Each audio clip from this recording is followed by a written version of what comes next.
workshop for. What I did not have was a real discipline around writing, communicating my thoughts in writing.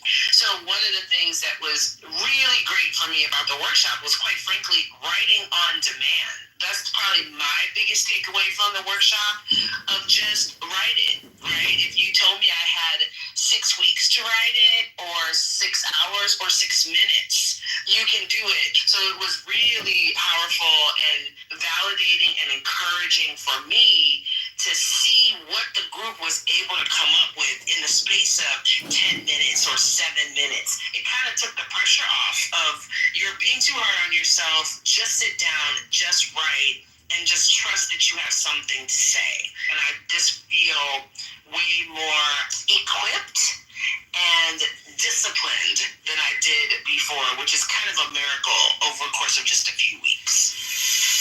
The exercises, oh my gosh, this has really got me to get off my self-critical ass. Just get going, putting the riding wheels in motion, so to speak. It's been so motivating. The exercises help me jumpstart that creative process and then keep me there. What Denise had mentioned, you've got this time and you've just got to go. You just do it. And wow, it just opened my mind to so many more possibilities to be able to get through those blocks and enjoy the process, the journey along the way. And of course, with my comrades here, with Jordan and Denise and Victoria, who so inspired me, and discovering things about myself, just the energy, just this fantastic energy in the room. I just felt free. And the best way I can describe it is like a trapeze artist. And you grab that bar and you got to swing, and then you've got to let go and trust that that other person is going to catch you. But even if you fall, there's a net. And that's what I felt through the whole thing, is that safety net. I felt like there is no wrong, just do it. And that's what I'm so grateful for. I didn't have any sort of writing project specifically. I just wanted to get back into the swing of creative writing, and this really helps sort of open up more possibilities or opportunities. But cathartic was the word I was trying to put stop, because writing can be very therapeutic, and that was I got the most out of. So I would highly encourage people, even if you don't have a project that you're looking to work on. We all go through life, we all have different experiences, and journaling, poetry, it's really helpful. I would say that it was very much like a therapeutic opportunity. Oh, you have been so amazing. And I love the fact that our personalities are all totally different. We're just totally different people, different perspectives, come from different parts of the country, have different backgrounds, and to just learn from each other and hear from each other, we all got something special out of it. If your schedule allows, and I suggest you make your schedule allow, it's just a worthwhile endeavor to fall in love with the written word. I resoundingly endorse this workshop. It was really amazing.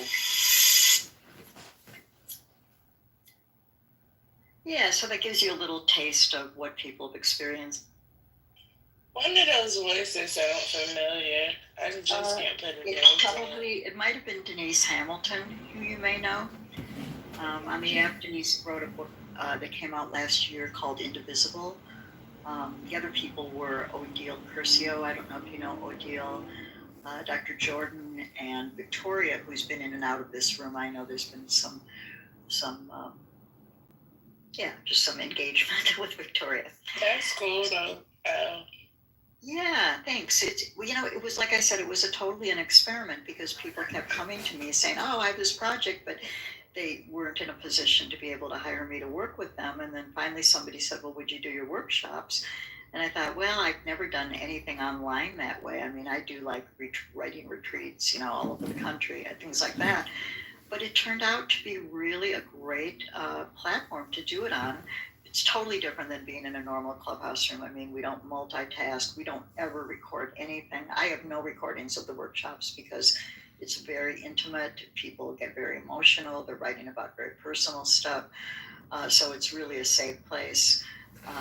But this is, we're on our fifth one right now, and I was trying to decide whether to keep doing them because I'm working on my last book and have other projects, but decided that as I'm watching these people grow and seeing work getting done, it's just too good not to. So I've actually approached Clubhouse and asked them if they would consider sponsoring one person each session, just because not everybody can come up with the money to do the workshops. They're not tremendously expensive, but they aren't free either.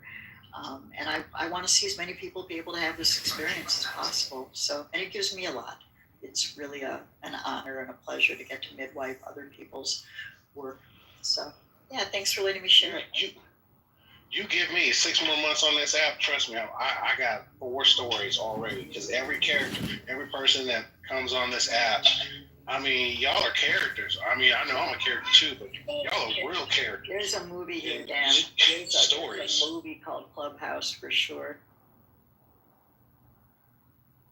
Oh yeah, I believe it, because I mean, like I know people don't use their real names, and sometimes people tell their stories, and sometimes the stories are truthful or exaggerated, but just the conversations, man, like it's just amazing. And I'd love to mix a couple of these people together and make a story. That would be fun. Trent would definitely have to be in there because he's definitely a character. He'd probably be the antagonist. But you know, in Brooklyn, you'd probably be the hero, maybe. Who's gonna play Trent, Dan? Cigarette out your mouth. Well, and I want to say what? Who are you gonna cast to play Trent? No, I wouldn't say it would be his like persona, right? That's what I would look at his persona and figure out like how can I like take his logic and reasoning and you know his just his being, you know, and kind of mix it up with somebody else, because I can't do him just directly. I have to mix it up with somebody else, right? And then, you know, create a story where he's just, you know, living a Macker world, you know, and then he comes in contact with somebody like, you know, a mixed character of like Lisa, Patty, and Brooklyn, right? If I can put all those 3 characters together, that'd be a wild character. And if you have those people together, maybe you and Trent mixed together with Royal, fireworks. I wouldn't call it a bestseller. It would be definitely entertaining, for sure. I was just playing devil's advocate, seeing if you had someone in mind, like to play Trent. It's true. This place is full of characters. I mean, I see it. When I came on the app, I was really involved in the Ukrainian SITREP for months, and I mean that place was so full of characters and intrigue and drama. And then I got to know other people on the app, and it was like, oh my God, there's a movie here. There is really a movie called Clubhouse when you think about the different characters who are on this app. I want to respond to you, Ramona, in the chat. You were talking about how you would be able to read your work. It's a really good question. And like I said, we had actually somebody who's blind in the last couple of workshops. And what we do is he does his writing and then he sends it to me, and then one of us read it aloud for him, because you're quite right, the same adaptability that allows him to be doing it on Clubhouse, it negates his ability to then read his work. So I know exactly what you're asking, and we actually hacked it, we solved it, which was great because he's listening to another person in the group who happens to be a voice work artist read his whole book. So he's almost like hearing an audible version of his work, which is just amazing. It's very collaborative in that regard. So yeah, we kind of worked that out so that people who are blind could easily do the workshop. Okay, Ella, I got an elevator pitch for you. You ready? I'm envisioning a social audio app where the cast of characters much resemble us,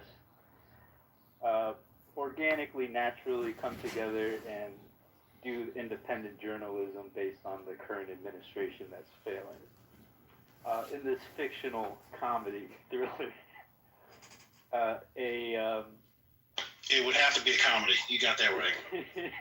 And then definitely a investor comes into one of the rooms, which makes a turn of events a reality where they end up backing and sponsoring us to do a full stop regime change in the U.S. government. So it goes from a social audio app to reality, and the tagline would be, "We vote with our time." I love it. I totally can picture this. Now I can hear how your mind works and how you develop things. This is great. I love that. We manifest what we want to watch, right? 100%. You have to be there to get there. I love it. I love it. Shout out to you.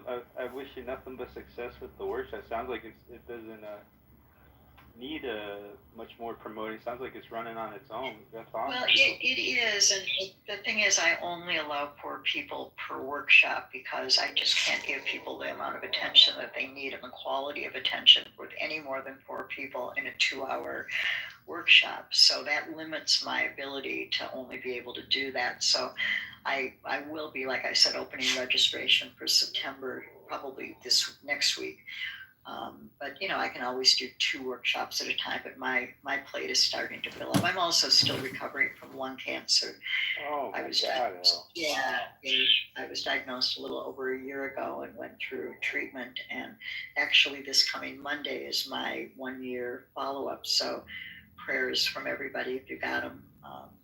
And Clubhouse was amazing. I mean, I had this realization that, I'm used to just sort of pushing through things. I've been doing it my whole life. And when I first got sick, I was like, all right, I'm just going to have to work more. I'm going to have to just do more. And it was like, no, this is not going to work this time. Like, that's my MO. And it was like, no. And I ended up having to give back 2 really big lucrative projects. And I did a GoFundMe. And I was transparent about it on Clubhouse. And people just came through for me. I mean, I did it in real life community as well. It was the hardest thing I've ever done. I've never asked anybody for a cent, but I really needed help in order to take 6 months to just heal and focus on my own recovery. And hopefully everything will be fine. I'll catch you guys up next week after the CAT scan. Wow, well, that's congratulations on beating it so far. I was looking up while you were talking. Maitake and reishi, specifically reishi mushrooms, are really good mushrooms for lung cancer. Shiitake as well. Shiitake, maitake, and reishi are all 3 great mushrooms. Shiitake is delicious. Reishi is like something you want to make with a tea. And then maitake you can cook with as well. They're good sauteed. Oh, cool. I'm very into functional medicine, so I'll write that down. Can I ask you a question too? Is it L or L-E or what's It's L like the letter L. L, okay. So just taking it back to the politically correct thing, how is or how will what the political landscape has been like and the laws that have recently been passed gonna affect your treatment and or the delivery of your treatment? Has that been determined yet, or are you still kind of waiting for that, or you anticipate something like? Because I know this is. Are you talking about insurance coverage? Yeah, just all that stuff. Like, how is that going to impact it? Is it going to impact it within the lifetime of your treatment, or is it something that it's kind of outside of that? Yeah. That time frame. Well, hopefully, I don't need any more treatment. But I'm actually 71 years old, so I'm on Medicare, and I also have a secondary policy, which is killing me. I mean, my monthly premiums for insurance before out-of-pocket meds is almost $600 a month. That said, I haven't paid a penny for anything in years, for any doctors, any hospital, any treatments, nothing. So I spend a lot of money on healthcare, but they shouldn't be able to touch any of that because it's not Medicaid, it's actually Medicare. So you're in the clear for now, so that's good to hear. So yeah, I mean, presumably everything is fine. We'll see on Monday what the CAT scan shows. If it hasn't metastasized, we'll just continue to be good to go. So that's what I'm hoping for. Thanks for asking. You got this too. Yeah, no problem. Yeah, we're here with you. Thank you, you guys. Push them through.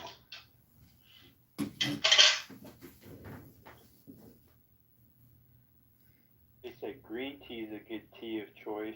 I don't know if you like tea or if you like green tea specifically. I'm more of a mint tea person, but that's because some of the meds I'm on make me nauseated. So I'm kind of a mint tea person, but I do ginger tea as well. Oh, that's nice. Yeah, and turmeric obviously is really good to add to that.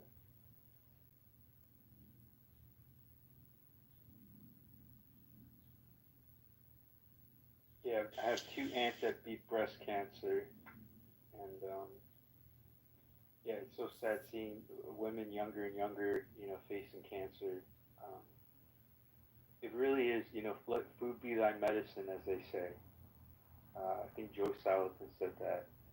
Let food be thy medicine, and medicine be thy food. Absolutely. Actually, one of the things that happened this week in my world that was very sad was that I don't know if you guys have ever heard of Andrea Gibson. Andrea Gibson is the poet laureate of Colorado. Absolutely amazing human being. And they died of ovarian cancer. And she was just unfucking believable. In fact, if you really want to hear something that's going to blow your mind, I would play one of her spoken word pieces for you. It's called Yes. And it actually relates to this room. If you'd let me share this, I would be grateful, because we've been talking about stuff that is so hard and painful, and we struggle with it every day. I'd love to share this with you because this is so beautiful. Let me see if I can grab it. This is Andrea Gibson. She passed away on Monday. She's all over the internet. If you do Substack or Instagram or TikTok, you're going to see, I'm going to say there because she's trans. They are trans, so I want to be respectful to pronouns here. It doesn't really matter at the moment one way or the other, but let me share this with you. The poem is called Yes, and let me grab it. Okay, here we go. Hang on a second. When 2 violins are played. Whoops, sorry. Give me a second. Hold on. Gotta get rid of this ad. All right, here we go. When 2 violins are placed in a room, if a chord on one violin is struck, the other violin will sound that same note. If this is your definition of hope, this is for you. For the ones who know how powerful we are, who know we can sound the music and the people around us simply by playing our own strings. For the ones who sing life into broken wings, open their chests and offer their breath as wind on a still day when nothing seems to be moving. Spare those intent on proving God is dead. For you. Elle, what are you playing? Elle? What are you playing? Oh, I'm sorry. I didn't realize I wasn't on mic. This is Andrea Gibson, who is the poet laureate of Colorado, who passed away on Monday from ovarian cancer, who was an incredible force to be reckoned with. And this is her spoken word poem called Yes. Okay, sweetheart. Thank you. Yes. No, I'm sorry. I didn't realize that I was in my listen to. Thank you. Yeah, no. That's my Here, she 100%, and I gotta get her to sign her consent first. Oh, sorry. Okay. Yes, I was gonna get her to sign her consent, and she's getting some herself. Did you say yes or no? Are you okay with what we're How saying? Gen X are getting their teenage bodies back. So this is my mom and this is my grandma. I recently posted a picture. Okay, here we go. When 2 violins are placed in a room, if a chord on one violin is struck, the other violin will sound that same note. If this is your definition of hope, this is for you. For the ones who know how powerful we are, who know we can sound the music and the people around us simply by playing our own strings. For the ones who sing life into broken wings, open their chests and offer their breath as wind on a still day when nothing seems to be moving. Spare those intent on proving God is dead. For you, when your fingers are red, from clutching your heart's will beat faster. For the time you mastered the art of giving yourself for the sake of someone else. For the ones who have felt what it is to crush the lies and lift truth so high, the steeples bow to the sky. This is for you. And this is for that moon. On the night she seems hung by a noose. For the people who cut her loose, and for the people still waiting for the rope to burn, about to learn they have scissors in their hands. This is for the man who showed me the hardest thing about having nothing is having nothing to give. Who said the only reason to live is to give ourselves away. So this is for the day we'll work for something real. We'll feel for sunshine in the shadows, look for sun rays in the shade. This is for the people who rattle the cage that slave wage built. And for the ones who didn't know the filth until tonight. But right now, I'm beginning songs that sound something like people turning their porch lights on and calling the homeless back home. This is for everything we own. And for the day we'll learn how much we have when we learn to give that all away. This is for doubt becoming faith, for falling from grace and climbing back up, for trading our silver platter for something that matters, like the gold that shines from our hands when we hold each other. This is for your grandmother who walked 1,000 miles on broken glass to find that single patch of grass, to plant a family tree where the fruit would grow to laugh. For the ones who know the math of war has always been subtraction, so they live like an action of addition. For you, when you give, like every star is wishing on you, and for the people still wishing on stars, this is for you too. And this is for the time you went through hell so someone else wouldn't have to. For the time you taught a 14-year-old girl she was powerful. For the time you taught a 14-year-old boy he was beautiful. For the radical anarchist asking a Republican to dance, because what's the chance of anyone moving from right to left if the only moves they see are Fox News? This is for no becoming yes, for fear becoming trust, for saying I love you to people who will never say it to us, for scraping away the rust and remembering how to shine, for the dime you gave away when you didn't have a penny, for the many beautiful things you do, for every song you've ever sung, for refusing to believe in miracles because miracles are the impossible coming true and everything is possible. This is for the possibility that guides us, and for the possibility still waiting to sing and spread their wings inside us, because tonight Saturn is on his knees proposing with all of his 10,000 rings of whatever song we've been singing. We sing even more. The world needs us right now more than it ever has before. Pull all your strings, play every chord. If you're writing letters to the prisoners, start tearing down the bars. If you're handing out flashlights in the dark, start handing out stars. Never go a second hushing the percussion of your heart. Play loud, play like you know the clouds that left too many people cold and broken, and you're their last chance for sun. Play like there's no time for hoping brighter days will come. Play like the apocalypse is only 4, 3, 2, but you have a drum in your chest that could save us. You have a song like a breath that could raise us like a sunrise into a dark sky that cries to be blue. Play like you know we won't survive if you don't, but we will if you do. So like Saturn is on his knees, proposing with all of his 10,000 rings, that we give every single breath. Y'all, this is for saying yes. That's Andrea Gibson. May she rest in peace. Very beautiful. Thank you for that. Beautiful way to start the day. Well, we get so buried in despair that, this was a very, very bright light who affected so many millions of people. And I'm just, in the Jewish tradition of mourning for a year, I'm going to be playing this every day for this year.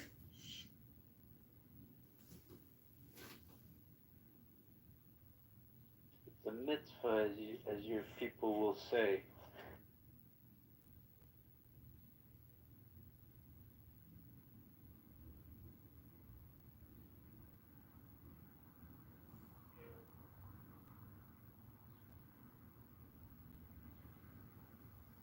So back to you, Patty.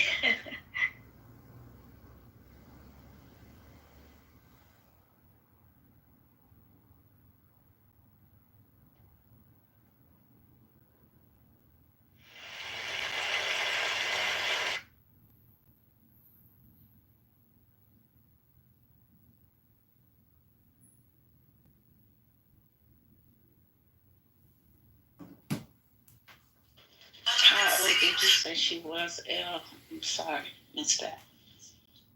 You know what? I don't know, but I'm going to guess maybe like around 48. But let me check. I don't know.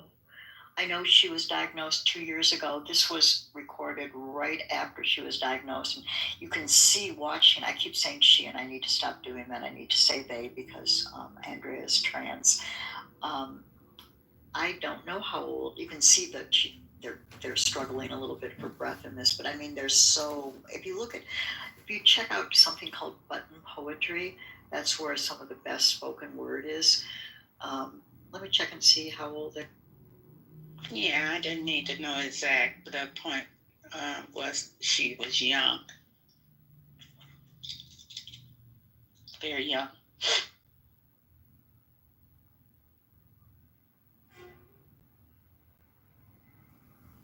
I was right, she's 49.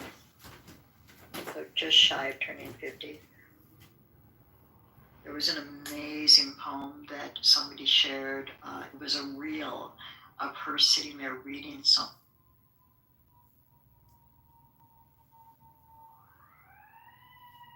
Thanks, Pat.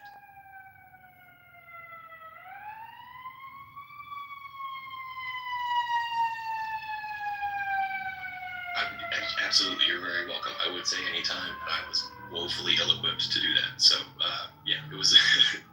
Thanks. You have a great voice. I almost thought you were a computer. I don't get it. So what does it all mean? Stupid ass things like, ooh, we're gonna put some power. Y'all don't have no fucking power. Most of y'all ain't even your own boss. You working for a white man. Okay?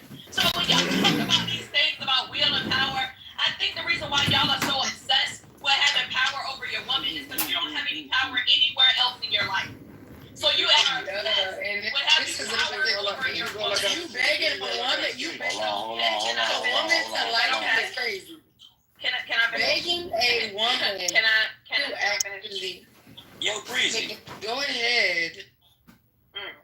I just think it's wild She just that people that have no you don't have no power in your real life. So you're obsessed with coming home and trying to dominate over somebody else. Because you can't tell your boss to go fuck theyself. You can't tell your boss to shut up. So now you're gonna go home and tell that woman to shut up. I laugh at y'all niggas every single day. I'm so glad. Because you know what? I didn't want to listen to somebody, so I went out and became my own boss. You should do it too. Instead of crying in the car thinking you're gonna wield some type of power over somebody that you don't have. Hey, can I say something real quick? No, because I'm next. So, how the fuck you just get in here and talk about you next? this is cute. No, go ahead, bro. You been here for a minute. Shit, Milton been waiting and the other brother been waiting. You gotta wait. Yeah, let me get in queue there.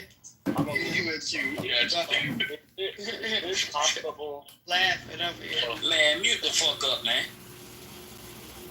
It's possible for the angry minds to let other people join in the conversation. I don't want to say y'all names, you know what I'm saying? But can y'all let other people speak who haven't spoken?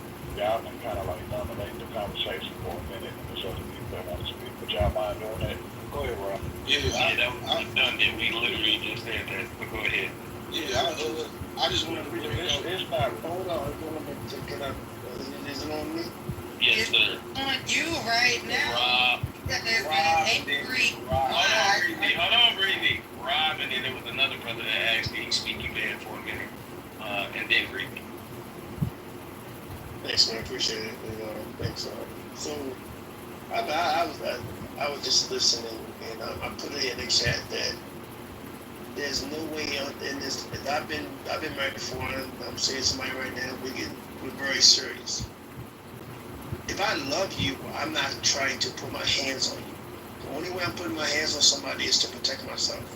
And if I need to protect myself from a woman that I'm with, I'm not going to be with her in the first place. I just don't believe in putting your hands on somebody.